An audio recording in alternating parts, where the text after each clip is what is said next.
Se assenta por um instante, vamos compartilhar a palavra. Quantos estão aqui que precisam de um milagre? Então repita assim comigo: eu creio em milagres. A tua vida é um milagre, a nossa vida é um milagre. E se você sentar com algumas pessoas, com várias pessoas que estão aqui, tem muita gente com história de milagre para contar. Tem muita gente com testemunho de milagre. Tem uma frase que eu falo para a Jana desde quando nós casamos. A gente sabe, a vida do pastor, a vida da pastora também tem altos e baixos. E a gente passa por situações difíceis, assim como você também passa. E se tem uma coisa que a gente compartilha, é que quando está tudo muito difícil, a gente diz o seguinte: o Deus que nos ajudou até aqui não vai nos desamparar.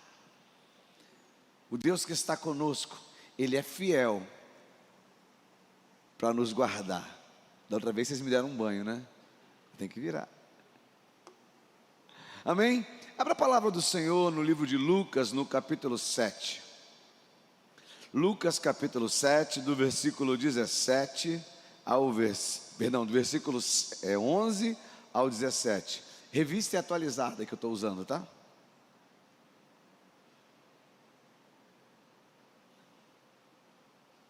Tá, beleza. Lucas 7, do versículo 11 ao 17. Esperar você achar. Gente, não é porque tem telão que você tem que deixar a Bíblia em casa não, tá, gente? A gente usa a Bíblia no smartphone, é bom, mas eu aconselho você a ter uma Bíblia, né? Porque se acabar a bateria do smartphone, acabou o crente, é isso? Se acabar o telão, igual aqui, não vai passar nada no telão que eles estão tentando arrumar lá em cima, né? Se não passar no telão, acabou a Bíblia. Então procure sempre ter uma Bíblia no smartphone, mas de preferência em papel. Sabe quanto tempo que a Bíblia está disponível para você? Há quantos anos? Há 500 anos está disponível assim livremente para a humanidade. Apesar do Evangelho ter mais de 2000 anos, apesar dessa escritura ter mais de 5000 anos, a Bíblia ela chegou para a gente há 500 anos atrás, após a Reforma Protestante, quando ela pôde ser impressa em vários idiomas. Então tinha muita gente que queria ler antes de 1500 e não tinha o material para ler. Mas teve gente que morreu para poder traduzir essa palavra para chegar até você. Então tenha a palavra de Deus em mãos, em casa. Compre uma Bíblia, adquira uma Bíblia. Pastor, eu não tenho dinheiro, não consigo comprar uma Bíblia. Tem Bíblia que custa R$20. Mas se você não tem dinheiro, não consegue comprar uma Bíblia, me procura depois, a gente dá uma Bíblia para você. Agora, se você não tiver dinheiro para você realmente comprar, e a gente não vende Bíblia aqui não, tá bom? Pela internet vende, na cidade vende. Um dia a gente vai ter nossa lojinha ali no cantinho, com Bíblia, livro, camisa, tá? Mas enquanto não tem, você tem a oportunidade de comprar uma Bíblia ou falar: pai, eu queria ganhar uma Bíblia. Eu tenho certeza que se você levantar a mão e falar: eu quero ganhar uma Bíblia, alguém vai te dar uma Bíblia, alguém vai te abençoar. Lucas 7, a partir do versículo 11.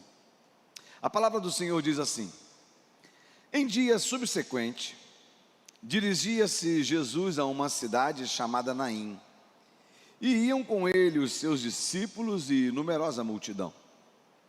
Como se aproximasse da porta da cidade, eis que saía o enterro do filho único de uma viúva, e grande multidão da cidade ia com ela. Vendo-a, o Senhor se compadeceu dela e lhe disse: não chores. Chegando-se, tocou o esquife, e parando os que o conduziam, disse: jovem, eu te mando, levanta-te. Sentou-se o que estivera morto e passou a falar, e Jesus o restituiu à sua mãe. Todos ficaram possuídos de temor e glorificavam a Deus, dizendo: grande profeta se levantou entre nós, e Deus visitou o seu povo. Esta notícia a respeito dele divulgou-se por toda a Judéia e por toda a circunvizinhança. Amado Deus, eu te agradeço por essa oportunidade que temos de falar em teu nome. Eu te agradeço por essa palavra lida. Eu te agradeço, ó Pai amado, por essa experiência desta viúva que nem o nome dela nós sabemos, mas nós podemos compartilhar desta experiência esta noite.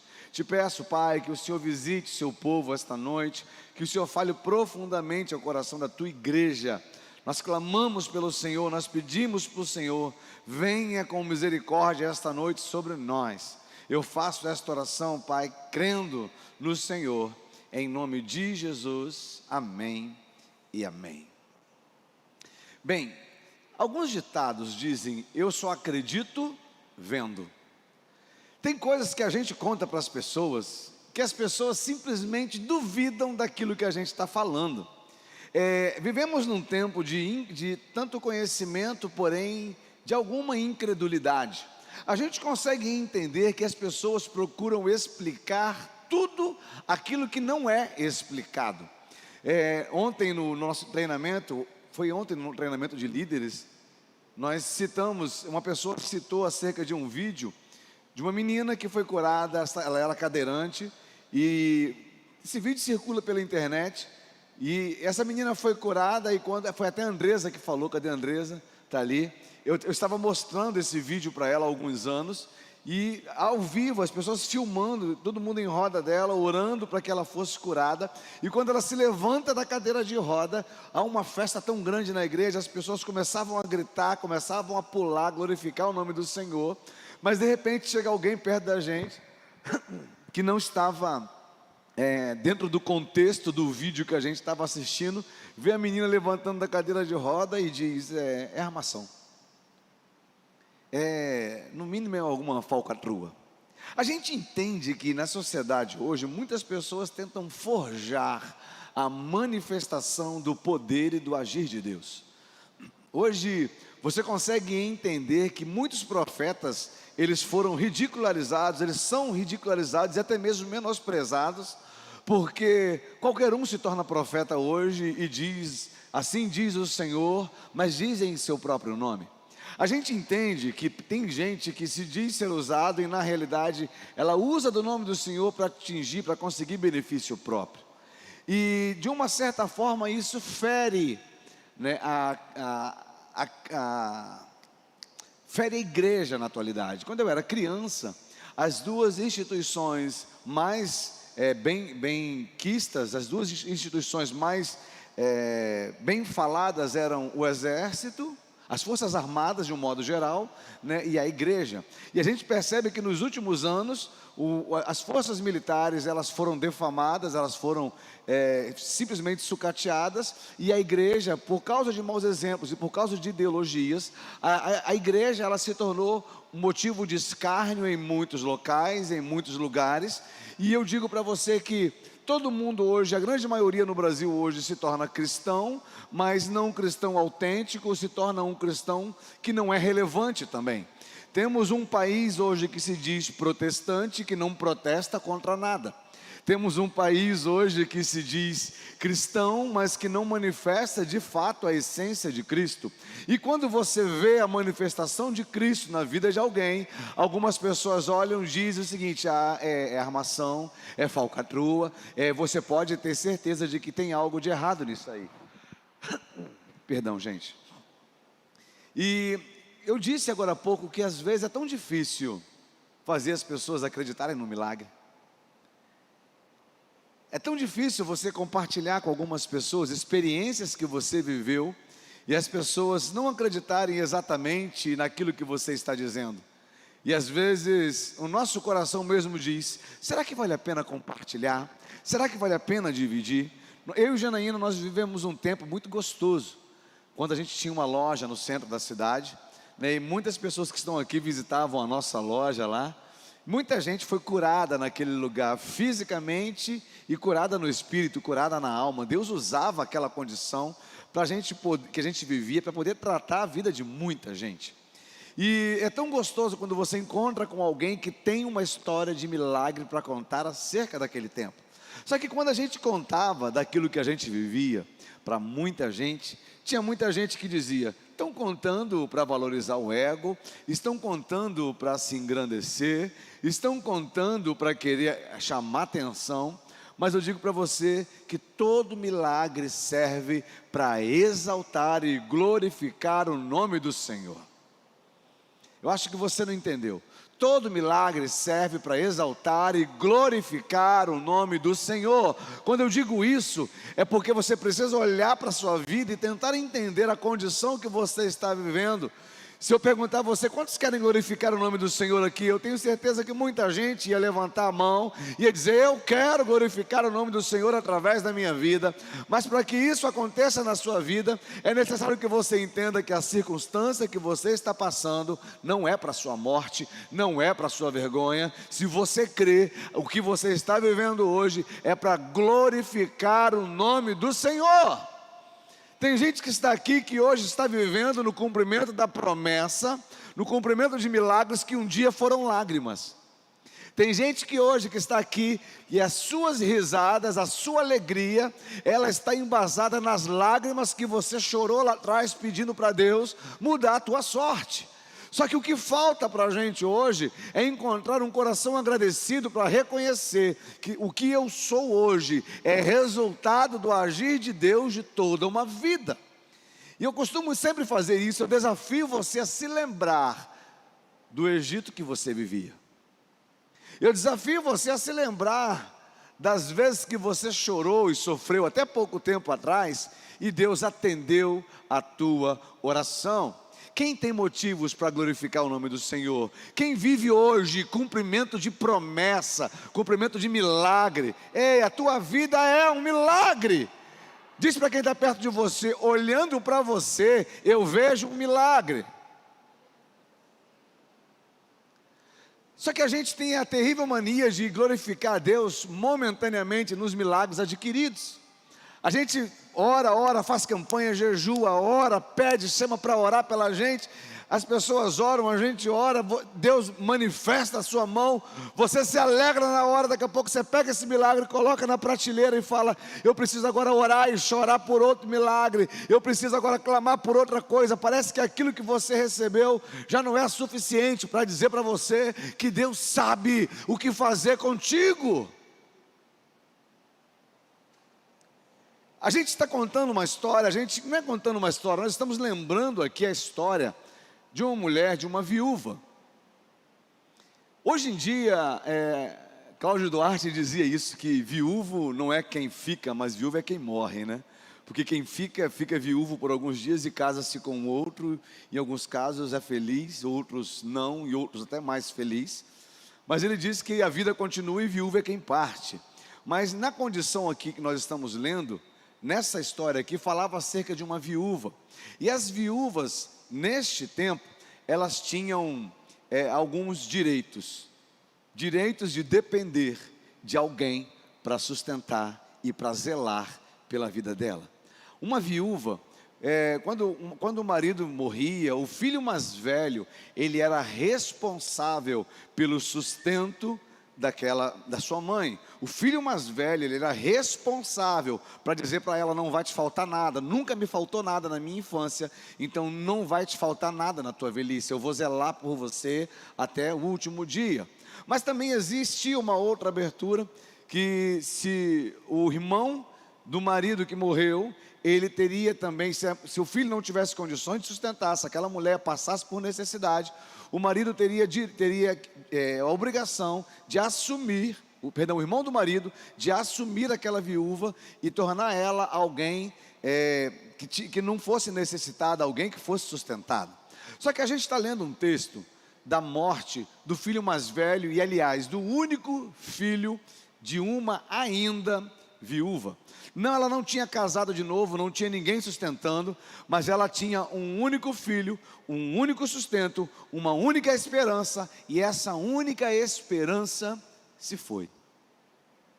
Eu não sei se você já viveu momentos assim, de querer tanto uma condição que trouxesse estabilidade para a tua vida, trouxesse segurança para a tua vida, certeza para a sua vida, e você diz, essa é a minha última esperança. E você está tão firme, feliz, porque você ainda tem como dizer que esta é minha última esperança, e de repente essa última esperança, ela morre. Eu não estou falando que essa última esperança fugiu, eu não estou falando que essa última esperança alguém tomou, eu estou dizendo para você que esta última esperança morreu. Não havia condição de ter essa esperança novamente. Eu estou dizendo para você que tem um sonho e um projeto, e você deposita esse sonho e esse projeto nessa esperança. Mas no caso desta viúva, o que ela estava dizendo era que a única chance de eu poder viver sem sofrer, sem passar necessidade, se foi. Ela simplesmente estava totalmente desamparada. O chão havia sido tomado dela. O chão havia sido arrancado dela, e a esperança que esta mulher tinha, simplesmente se foi. A dor da perda de um parente, ela é grande demais. A dor da perda de um parente e da esperança de vida depositada na vida deste parente, deve ser algo assim assombroso, porque além de perder alguém que ama, a pessoa ela ganha uma instabilidade, a pessoa ela ganha uma certeza de passar necessidade. E essa mulher estava vivendo exatamente desta forma. O chão dela havia sido arrancado. Mas o texto diz, e essa era uma história que acontecia dentro de Naim, dentro de uma cidade chamada Naim. Mas o texto diz que Jesus estava vindo junto com os seus discípulos e uma grande multidão. Até pouco tempo atrás, se você ler o início do capítulo 7, você vai perceber que Jesus havia curado o servo do centurião. E no capítulo 6, nós pegamos na quinta-feira passada, diz que Jesus havia curado aquele homem da mão mirrada. Deus falou contigo semana passada? Foi bênção na sua vida, quinta-feira passada? Gente, a gente prega a mensagem, mas a palavra fala conosco primeiro. Falou comigo tremendamente na semana passada, eu tenho certeza que hoje vai continuar falando a sua vida. Então esses homens, os discípulos estavam andando com Jesus, essa multidão estava andando com Jesus, e não era uma distância perto, eles estavam andando a quilômetros juntamente com Jesus, e eu imagino Jesus andando na frente, e aqueles homens comentando acerca dos feitos que já haviam experimentado com Jesus. Era uma multidão que cria, era uma multidão que celebrava, era uma multidão que se alegrava, era uma multidão que estava cheia de esperança, porque já tinha visto prodígios e sinais, já tinha visto milagre, e tinha certeza que o autor do milagre estava caminhando do lado deles. É tão gostoso quando você entende que Jesus faz, é tão gostoso quando você se enche de esperança. Só que essa multidão chega na porta da cidade de Naim, a multidão da esperança chega na porta da cidade de Naim, e daqui a pouco sai a multidão do choro, a multidão do desespero, e elas se encontram na saída da cidade, na porta da cidade. Um grupo que cria absurdamente, e um grupo que estava totalmente desesperançado. O interessante é que na nossa vida, você vai encontrar sempre visível esses dois grupos. Um grupo que crê, um grupo que chega e diz, olha, Deus vai fazer um milagre, Deus vai manifestar um milagre, Deus vai levantar, a porta vai se abrir. E você encontra outra pessoa que diz, mas eu não estou conseguindo crer, eu estou sofrendo, está doendo dentro de mim, eu não tenho mais forças, não dá para viver, eu não sei qual dos dois lados você se encaixa, mas eu tenho certeza de uma coisa, que Jesus ele estava no meio da multidão que cria e da multidão que não cria, dizendo, o importante é que eu estou aqui, e eu posso mudar tudo isso, com apenas um toque e uma palavra. Eu não sei como é que está o teu coração essa noite, quando você entrou aqui por essas portas. Eu não sei em que parte da multidão você está disponível, se encaixa. De repente você diz, eu vivi tanto milagre nesse começo de ano, esse começo de ano me surpreendeu. Como a gente tem dito nos últimos meses, para muitas pessoas a pandemia foi um motivo de derrota, mas gente, nós crescemos na pandemia, nós vencemos, nós conquistamos na pandemia, porque a gente entendeu que não é a condição daquilo que está lá fora que governa a nossa vida, mas é a condição daquilo que está aqui dentro, quem governa a nossa história. E eu estou diante de um grupo que conseguiu vencer no meio desse tumulto todo, eu estou diante de um grupo de vencedores. E só você que é vencedor, como gratidão, aplauda ao Senhor aí onde você está. Oh! O Senhor mudou a história de muita gente aqui neste lugar. Tem gente que está aqui que, se lembrar nos últimos 5 meses, eu costumo falar de 5 anos, mas tem gente que está aqui que, se lembrar a tua vida nos últimos 5 meses, vai ver que ele não acreditava em mais nada. Mas hoje você já acorda na esperança. Hoje você acorda na certeza de que Deus está fazendo algo em seu favor. Vemos nesse texto o encontro de 2 multidões, daquelas que creem e daquelas que choram, daqueles que estão realmente celebrando os últimos acontecimentos, celebrando os milagres, e daqueles que estão dizendo: olha, eu perdi tudo, inclusive a vontade de viver, eu perdi a esperança. Hoje, quando a gente entra neste lugar, quando a gente conversa com as pessoas, com os membros desta igreja, tem gente que fala o seguinte: se você se encaixar nessa história, você só diz eu. Tem gente que já chega no domingo, quando acaba o culto domingo, chega lá fora e já fala: meu Deus, falta segunda, terça, quarta, falta 3 dias, 4 dias para chegar quinta-feira, ou semana demorada. Alguém se encaixa nisso? Tem gente que diz: pastor, não dá para a gente fazer alguma coisa. Gente, calma, vai ter célula, as células vão voltar daqui a pouquinho, amém? Se você não experimentou o que é participar de uma célula ainda, se prepare para uma experiência fantástica. Daqui a pouco as células estão retornando, e elas acontecem normalmente na terça-feira. Mas eu estou direto, porque o culto termina domingo, na segunda eu tenho um treinamento do jump. A turma do jump, desse último jump, está aí? Só quem está no jump, dá um glória a Deus. Está gostoso? Bom, né? Então na segunda-feira eu tenho a turma do jump, na terça-feira tenho um treinamento para líderes. Onde é que estão os líderes? Só os líderes estão aí? Dá um glória a Deus. Glória a Deus, foi muito gostoso ontem, não é verdade? Cada dia está ficando mais confrontante, mais gostoso. Na quarta-feira a gente vai para Monsuaba, na quinta-feira a gente está aqui, né? Então para mim, eu falo: Senhor, que delícia, que gostoso, que bom estar na tua presença. Mas a gente tem segunda-feira funcional, né? Na quarta-feira tem funcional, na sexta-feira tem funcional, na quarta tem jiu-jitsu. É tanta coisa que está acontecendo aqui neste lugar, e a gente percebe que a cada vez que essa porta é aberta e vai chegando gente, sempre vai encontrar os 2 tipos de multidão reunidos aqui neste lugar: daqueles que tiveram encontro com Deus, daqueles que tiveram uma experiência com Deus, estão sendo a sua vida transformada, e daqueles que estão entrando aqui, às vezes sem esperança, dizendo: alguma coisa precisa acontecer na minha vida. Se você ainda diz: alguma coisa precisa acontecer na sua vida, você ainda está melhor do que essa viúva aqui de Naim. Porque eu tenho certeza que essa mulher estava chorando, estava indo enterrar a tua esperança. Ela estava indo colocar debaixo da terra a tua esperança. Mas a Bíblia diz também no versículo 13, dá para colocar o 13? Isso. Vendo-a, o Senhor se compadeceu dela e disse: não chores. Olha para quem está do seu lado e diz: o tempo de chorar acabou.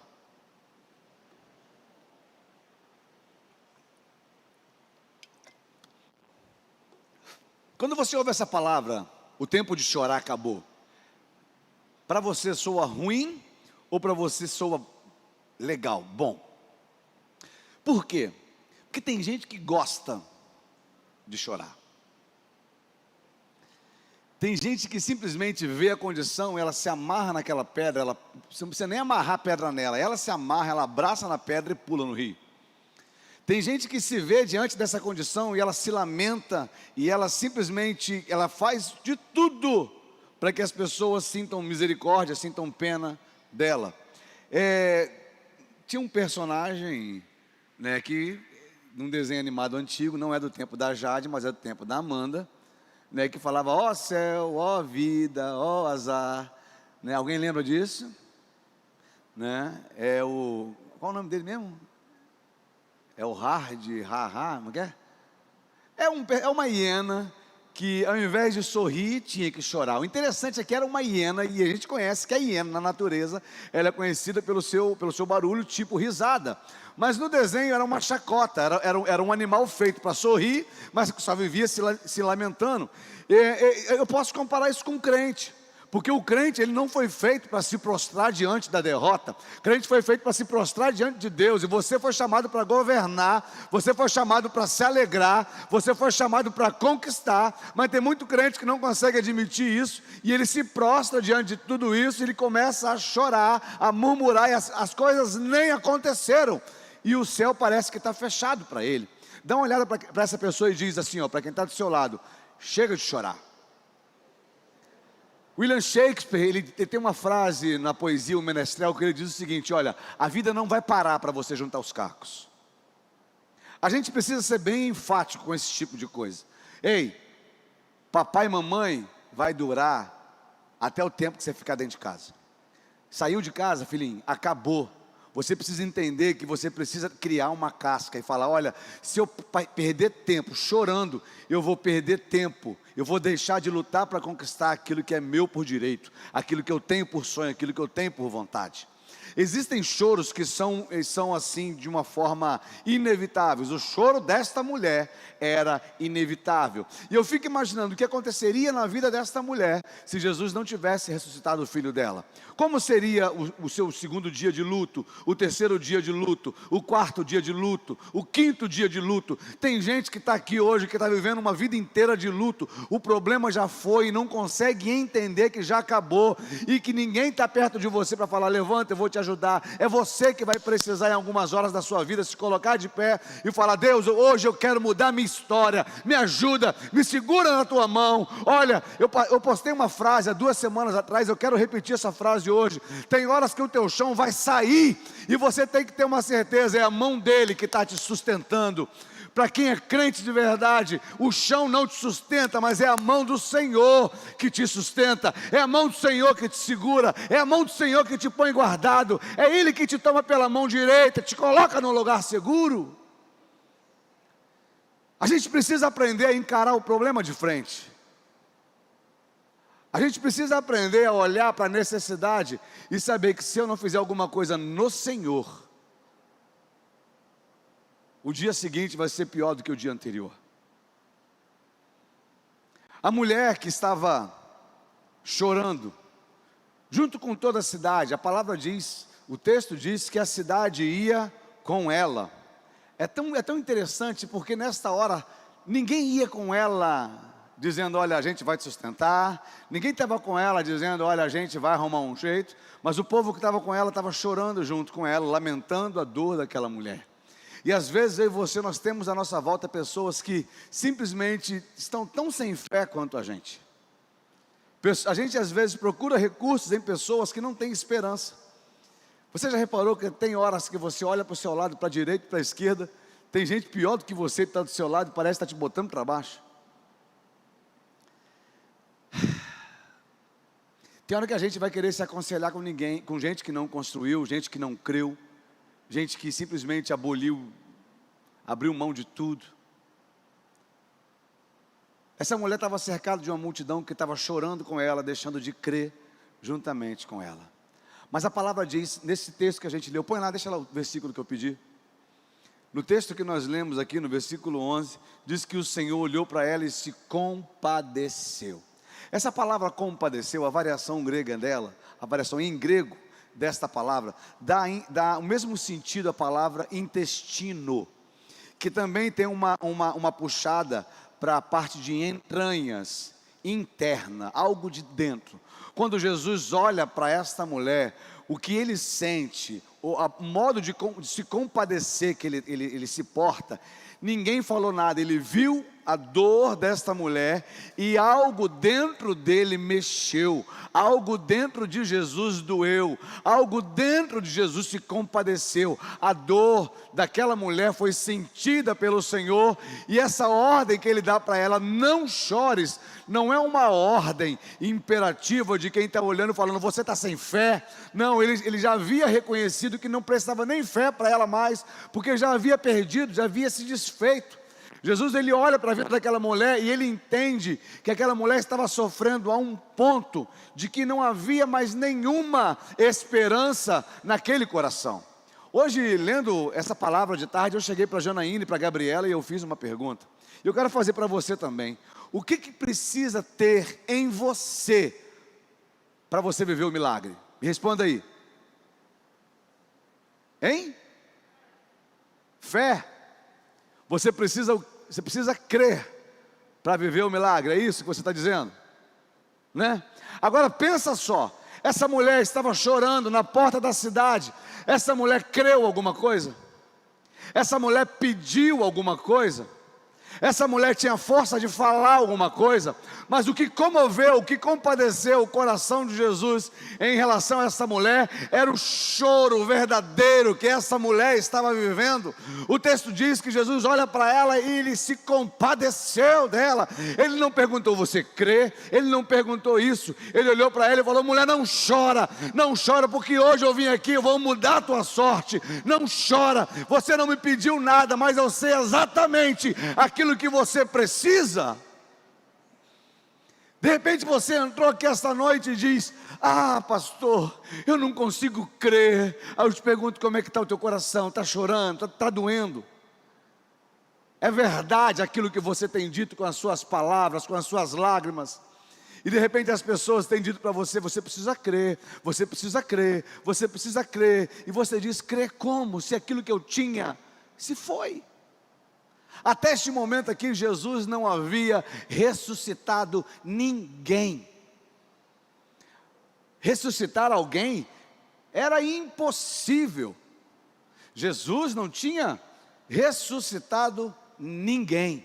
Mas Jesus olha para aquela condição, olha para aquele choro, olha para aquela dor, olha para aquele lamento, e ele diz, eu preciso começar a adiantar algumas coisas, mesmo que ela não creia, mas eu preciso fazer, para que o meu nome seja glorificado, e que a dor dela seja tirada. A Bíblia diz que Jesus toca no esquife. O esquife era o caixão que aquele jovem estava. Normalmente, não estou falando de um caixão mumificado. As pessoas que tinham posses, elas eram envoltas em lençóis, né, e eles eram embalsamados e mumificados. Mas pela condição deste jovem, desta mulher, imagino eu que ele era feito um trançado de palhas, havia simplesmente um manto envolvendo aquele homem, e ele seria enterrado fora da cidade, numa situação simples e comum de alguém que não tinha recursos.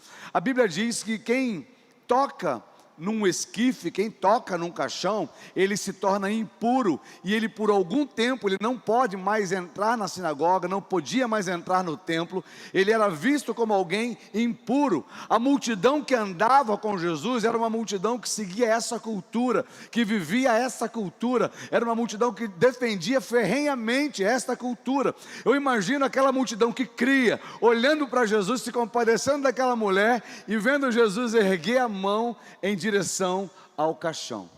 Eu imagino que se fosse em câmera lenta e pudesse botar alto o pensamento das pessoas que estavam crendo em Jesus, vendo ele tocar naquele caixão, alguns deveriam dizer o seguinte: não faça isso, mestre, não toque, você vai ficar impuro, a gente não vai poder andar contigo, olha, a gente está com tanta esperança em você, você vai ficar impuro, não toque. Mas a Bíblia diz que o Senhor se compadece e ele toca.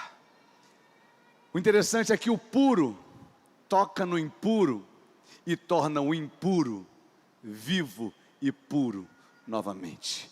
Eu quero dizer para você que a condição que você está, de repente você diz: eu estou tão sujo, eu estou tão podre, eu tenho tanto defeito, eu tenho tanto erro, que eu não sou digno nem de permanecer na igreja. Eu não imagino que Jesus vai me amar, eu não imagino que Jesus vai me perdoar. E se alguém que é daqui da igreja me conhecer e conviver comigo, essa pessoa vai se entristecer, essa pessoa não vai querer se relacionar comigo, porque eu tenho tanto erro, Eu digo para você que se o Senhor Jesus tocar em você, você jamais vai deixar Jesus impuro, mas ele pode transformar a tua veste suja mais branca do que a neve. É isso que a palavra diz. Quando Jesus toca naquele caixão, o cortejo para. Eu acho isso tão interessante, é que quando Jesus toca na vida de alguém, aqueles que estão à volta parece que paralisam. O que vai acontecer na vida dessa pessoa? Há uma expectativa das pessoas que estão à sua volta quando Jesus toca em você. Você veio para este lugar, o Senhor trouxe você até este lugar esta noite para tocar a sua vida, para mudar a tua história. As pessoas que convivem contigo vão olhar para você e vão dizer: cara, o que aconteceu contigo? Porque até ontem você estava agindo como morto, você estava vivendo como morto, mas hoje você senta e fala com todo mundo, e aquilo que você fala tem propriedade, até parece que você hoje é um milagre. Quantos podem dizer: eu sou um milagre? Eu acho que já é tempo de você parar de viver na superficialidade e mergulhar dentro da vontade de Deus, mergulhar dentro daquilo que Deus tem para você de verdade. Ei, eu creio em milagres, eu continuo crendo em milagres, eu vou crer em milagres até o último dia nessa terra, porque o meu Deus é um Deus de milagres. Jesus, ele toca nesse caixão. Ele não fala nada com a mulher depois, ele diz antes, ele fala para ela: não chores. Mas o texto diz que Jesus toca no caixão. Ele não pergunta para a mulher: eu posso fazer? Ele não pergunta para os discípulos: eu posso fazer? Ele não pergunta para os que estavam chorando: eu posso fazer? Jesus, ele simplesmente olha para a impossibilidade e torna ela possível novamente. Ele diz para aquele morto o seguinte: olha, jovem, eu te ordeno, levanta-te. Jesus não perguntou para Marta e Maria se ele podia ressuscitar Lázaro. Ele diz: morto, vem para fora. Jesus chega para Tabita, para aquela menina, a Tabita mesmo, e aquela jovem que morreu, ele diz: Talita cumi, levanta-te. Ele não pergunta para os pais: eu posso ressuscitar? Mas Jesus, ele consegue olhar para a limitação das pessoas que estão à sua volta, para a necessidade das pessoas. E se ele pergunta: você crê que eu posso fazer? Ele sabe que a fé daquelas pessoas está tão acabada, está tão reduzida, está tão resumida, que aquelas pessoas iriam dizer: olha, Senhor, eu não consigo mais acreditar. Mas por mais que você não consiga acreditar aquilo que Deus pode fazer na tua vida, sobre aquilo que Ele pode fazer na tua vida, Ele diz para você essa noite: basta uma palavra minha e toda a tua história será transformada. Basta uma palavra minha e toda a tua vida será transformada. Basta uma palavra minha e tudo aquilo que já foi, que não volta mais aos seus olhos, eu posso fazer tudo novo, de novo, mais uma vez. Eu creio em milagres. Me ajuda ali, Lucas. Eu creio em milagres. E quando eu digo eu creio em milagres, muitas vezes eu já orei por pessoas que não criam, e eu vi Deus fazendo. Muitas vezes eu orei por mim mesmo, que não cria. Porque tem hora que a gente é tomado de uma agonia na alma, e a tua própria alma se distorce, se desfaz. E aquilo que até ontem para você estava tão cheio de esperança, tem dia que você olha e fala assim: saiu por entre os meus dedos. Eu estava segurando com uma vontade tão boa, mas foi arrancado da minha mão. Ei, esse jovem, ele não disse para a mãe dele: eu vou morrer. Ele simplesmente partiu. A morte arranca pessoas da nossa vida de um jeito que a gente não pode segurar. Eu conversava com um amigo ontem, ele estava compartilhando da morte do sogro dele. E ele estava dizendo, ele viajou para trabalhar, estava cheio de esperança. Ele viajou para conquistar, estava cheio de vontade. E depois de ter trabalhado, ter juntado todo o dinheiro, de ter dito: agora estou voltando para casa. Ele comprou passagem para amanhã, para voltar para casa. Estava desde janeiro fora de casa. Ele estava voltando amanhã para ver a família, para ver todo mundo que ele gostava, naquela sensação de que eu fiz o que eu tinha que fazer e agora eu vou desfrutar do meu trabalho. Mas na noite de ontem para ontem, ele sofre um infarto e ele morre. Ele não planejou o infarto, ele não planejou a morte. Simplesmente ele foi arrancado. Tem coisas na nossa vida que a gente não planejou perder. Tem coisas na sua vida que você estava dizendo tão certinho: cara, é o emprego dos meus sonhos, está legal agora. Nossa, agora eu vou poder dar à minha família aquilo que eles precisam. Olha, eu vou poder entregar dentro de casa aquilo que eles têm necessidade. E eu vou me alegrar com tudo isso, mas de repente você olha, foi arrancado de mim. Ou então você olha assim para o teu chamado e fala: Deus, obrigado, porque agora eu vou viver o meu chamado. Eu vou viver aquilo que o Senhor tem para mim por palavra, por promessa há muito tempo. Mas de repente uma palavra de alguém que alguém disse, uma versão mal contada da história, um esbarrão diferente, feriu teu coração e você fala: poxa, ruiu de novo, perdi de novo. De repente você estava longe da família e você faz um acordo, conversa, vai para a mesa, tenta voltar para casa, tenta reconstruir a família, reconstruir o relacionamento. Reconstruir dá muito mais trabalho do que construir, porque para reconstruir você vai ter que jogar o entulho que não presta fora. Isso às vezes machuca, cansa, dói as costas, dói as mãos, dá calo, dá poeira, dá trabalho. E quando você estava limpando para reconstruir, uma palavra errada jogou tudo no chão de novo. E de repente você diz: eu perdi de novo.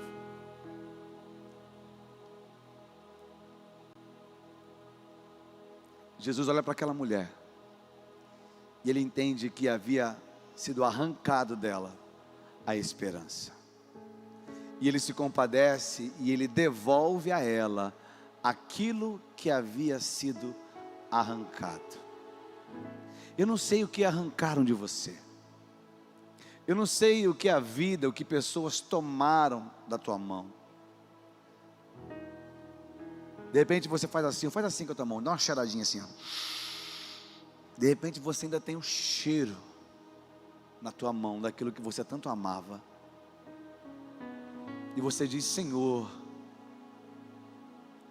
eu ainda sinto a textura, eu ainda sinto o calor, eu ainda sinto, mas foi tomado de mim. De repente você que está assistindo a gente em casa, você está aí pensando no que fazer desta noite. De repente para você, você diz: essa é a última noite, eu preciso dessa palavra. O Senhor está dizendo para você: ei, não é a tua última noite, é a primeira noite de celebração do milagre que Deus está fazendo hoje. É a última noite de sofrimento, mas é a primeira noite de celebração daquilo que Deus quer fazer na tua vida hoje. E eu pergunto a você: você ainda crê em milagres?